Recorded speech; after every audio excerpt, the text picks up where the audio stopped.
ঘূর্ণিঝড় রিমাল আরও শক্তিশালী হয়ে প্রবল ঘূর্ণিঝড়ে পরিণত হয়েছে। এটি ক্রমান্বয়ে বাংলাদেশের উপকূলের দিকে এগিয়ে আসছে। ঘূর্ণিঝড়টি পায়রা সমুদ্র বন্দর থেকে 265 কিলোমিটার দূরত্বে অবস্থান করছে।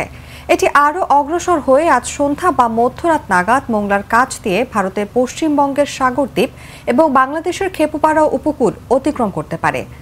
এমন অবস্থায় মোংলা ও পায়রা সমুদ্র বন্দরে 10 নম্বর মহাবিপদ সংকেত এবং চট্টগ্রাম ও কক্সবাজার সমুদ্র বন্দরে 9 নম্বর মহাবিপদ সংকেত বহাল রেখেছে আবহাওয়া অধিদপ্তর।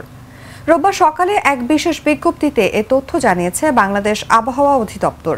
প্রবল ঘূর্ণিঝড় কেন্দ্রের 64 কিলোমিটারের মধ্যে বাতাসের একটানা সর্বোচ্চ গতিবেগ ঘন্টায় 90 কিলোমিটার, যা দমকা অথবা ঝোড়ো হাওয়া আকারে 120 কিলোমিটার পর্যন্ত বৃদ্ধি পাচ্ছে।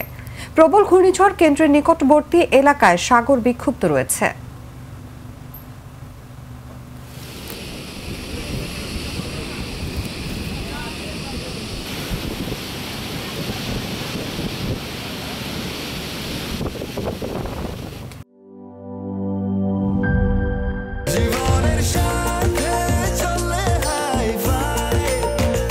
স্বাস্থ্যকর অল টাইম ফ্যামিলি কেক, সব সময় অল টাইম হেলদি লাইফ।